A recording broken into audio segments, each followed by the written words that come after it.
Broken cement foundations sitting on barren hills. Dusty mine roads crisscrossing the bush like an aimless spider's web. The last remnants of the great cobalt silver rush. In its day, the town boasted 100 operating mines and an extensive streetcar line running through a patchwork of industrial fiefdoms.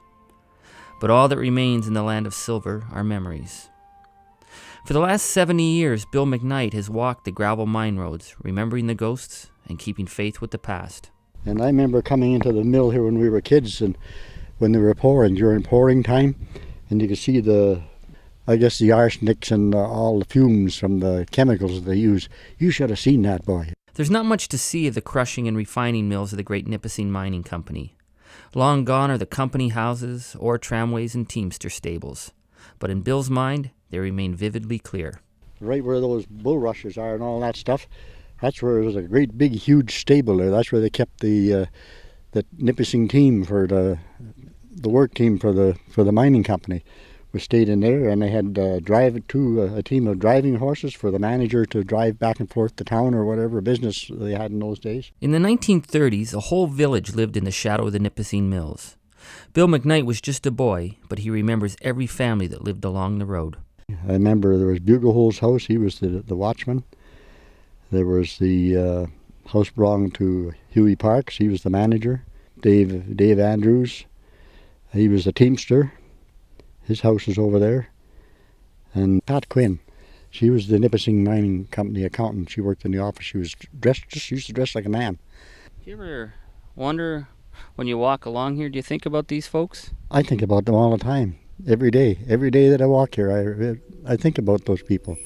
You know, I do still think about them. But why? Oh, I don't know. It's just part of my life, I guess, because I grew up here and lived here all my life. I walked on this road, God, I guess, almost 70 years ago I walked along these roads, and when I was just a kid.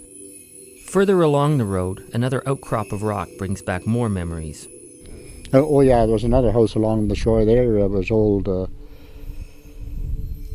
Pete Laundry, Cap Laundry. He was the Nipissing Mining Company captain, old Pete Laundry.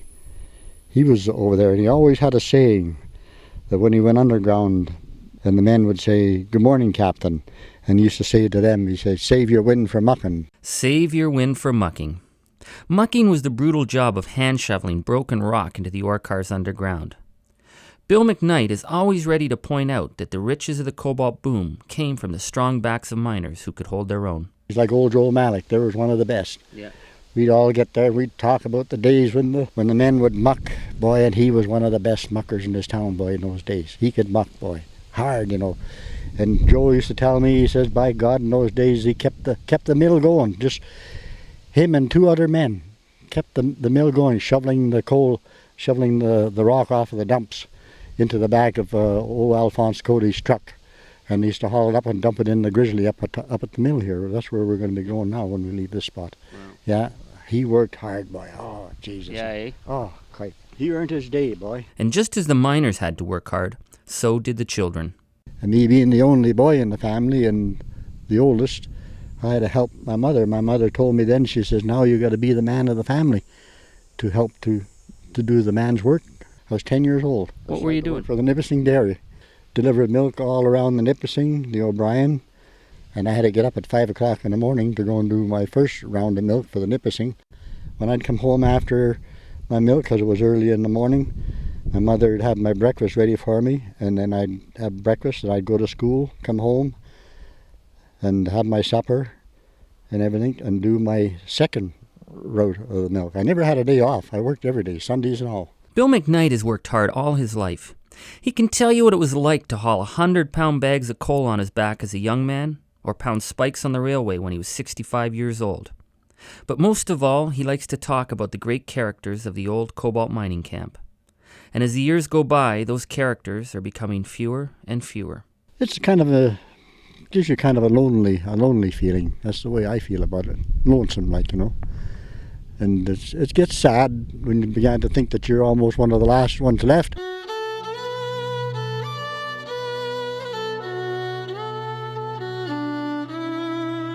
Every day, whether in bitter cold or summer's heat, Bill McKnight walks the mine trails.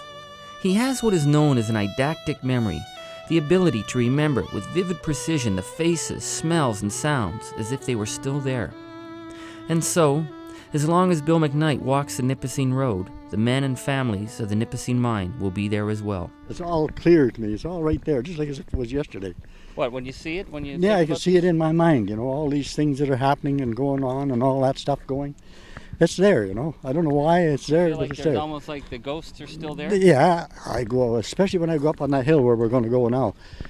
I always tell my wife I go up there to talk to my old friends as if I was half cracked or something, but I'm not though.